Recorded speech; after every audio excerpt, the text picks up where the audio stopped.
అల్లు అర్జున్ గారి వల్ల అల్లు అరవింద్ గారికి 40 కోట్ల నష్టం వచ్చింది అంటూ ఇప్పుడు సోషల్ మీడియాలో మాట్లాడుకుంటున్నారు. అసలు ఒక కొడుకుకి తండ్రికి అంటే ఇది పక్కన పెడితే ఒక హీరో వల్ల ఒక ప్రొడ్యూసర్కి నష్టం వచ్చిందంటే ఖచ్చితంగా దాని గురించి చాలా మంది మాట్లాడతారు. సో వీళ్ళు ఒక హీరో ప్రొడ్యూసరే కాకుండా తండ్రి కొడుకులు కాబట్టి అసలు ఏ విషయంలో నష్టం వచ్చింది? సో అల్లు అర్జున్ గారికి హ్యాపీగా గీత ఆర్ట్స్ ఉంది, ఆయన ఏ సినిమాలను చేసుకోవచ్చు, వాళ్ళ డాడీ అమౌంట్ పెడతారు అని చెప్పి చాలామంది అనుకుంటుంటారు అనమాట. మరి అయితే అల్లు అరవింద్ గారి కోణం దీనిపైన ఎట్లా ఉంది అంటే, ఖచ్చితంగా అల్లు అరవింద్ గారు చాలా తెలివిగల నిర్మాత. వాళ్ళ తండ్రికి కూడా డబ్బులు ఎట్లాగా ట్రాన్స్ఫర్ చేసుకోవాలి, ఎవరి దగ్గర ఎంత తీసుకోవాలి, వాటిని వడ్డీలకు ఎలా తిప్పాలని అని సలహాలు ఇచ్చిన వ్యక్తి ఆయన. సో అలాంటి వ్యక్తికి మరి తన కొడుకు పైన ఇన్వెస్ట్ చేయడం పెద్ద కష్టమైన పని ఏం కాదు. అయితే మరి ఆయన గీత ఆర్ట్స్లో అల్లు అర్జున్ గారిని చూపించడానికి ఫస్ట్ 3 సినిమాల్లోనే ఆయన కుదరలేదు, వేరే బయట ప్రొడక్షన్స్లో చేయాల్సి వచ్చిందనమాట. సో మరి చిరంజీవి గారు ఫస్ట్ రాఘవేంద్ర గారిని రికమెండ్ చేయడం, ఆయన 100వ సినిమాని అల్లు అర్జున్తో చేయడం. సో ఇట్లా ఆయన ఎక్కడ కూడా అల్లు అరవింద్ గారికి ఇన్వెస్ట్ చేయడానికి కుదరలేదు. సో తర్వాత అటు ఇటు చేసి హ్యాపీ సినిమాని అయితే ఆయన నిర్మించారనమాట.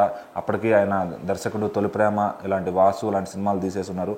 మరి హ్యాపీ ఇద్దాము ఛాన్స్ అని చెప్పి ఆ డైరెక్టర్కి ఇచ్చారు. సో మరి అది సినిమా అప్పటికి కొంచెం ఓవర్ రేటెడ్ అనమాట, అంటే ఆ జనరేషన్కి అది కనెక్ట్ కాలేదు. సో మరి ఇప్పుడు చూసిన వాళ్ళంతా హ్యాపీని సినిమా స్టేటస్లో పెట్టుకుంటారు, ఇన్స్టా రీల్స్ చేస్తూ ఉంటారు అనమాట. సో మరి అలాంటి సినిమా అప్పుడు ఎక్కలేదు. అప్పుడు ఎక్కకపోవడం వల్ల సినిమా అయితే లాసెస్ ఫేస్ చేసింది. సో తర్వాత మళ్ళీ ఇప్పుడప్పుడే వద్దులే అని చెప్పి కొంత గ్యాప్ ఇచ్చి మళ్ళీ బద్రీనాథ్ సినిమాకి అయితే ఇన్వెస్ట్ చేయడం జరిగిందనమాట. అప్పటికే ఆయన కెరీర్లో హైయెస్ట్ బడ్జెట్ మగధీర సినిమా వచ్చి డబుల్ ద ప్రాఫిట్ చూసింది. సో మళ్ళీ ఇలాంటి సినిమాలు జనాలు చూస్తున్నారని చెప్పి గుడ్డిగా వెళ్ళిపోయి సో మన అబ్బాయే కదా అనే విధంగా ఆయన ఖర్చు పెట్టడం జరిగిందనమాట.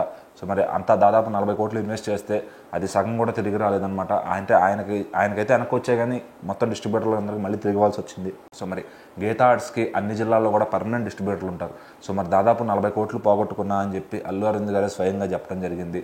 సో మళ్ళీ ఆలీ గారి షోలో అయితే ఆయన పళ్ళు రాలగొట్టుకున్న మా అబ్బాయి మీద పెట్టి అని చెప్పి కూడా చెప్తారు.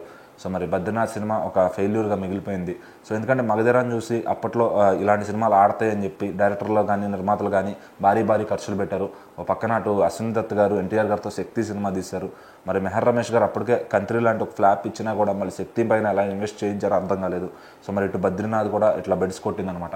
సో అంటే అన్నిసార్లు అక్కడ రాజమౌళి ఫార్ములా ఉందని మర్చిపోతున్నారు. సో ఇన్వెస్ట్ చేస్తే ఆయన పైన ఇన్వెస్ట్ చేయాలని నిర్మాతలు అప్పుడులో ఆలోచించుంటే బాగుండేది.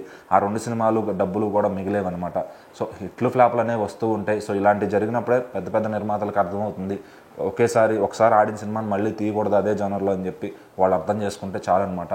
సో మరి ఆ నిర్మాతలందరికీ కూడా ఇదొక గుణపాఠంగా నిలిచింది బద్రీనాథ్ అనే సినిమా. సో తర్వాత మళ్ళీ ఎవరు అట్లాంటి అటెంప్ట్స్ అయితే చేయలేదన్నమాట పెద్దవాళ్ళు. సో మరి అల్లు అరవింద్ గారు వాళ్ళ అబ్బాయి మీద పెట్టి నష్టపోయారు కాబట్టి సో బయట నిర్మాతలు ఎవరికి కూడా దీనిపైన అబ్జెక్షన్ లేదు.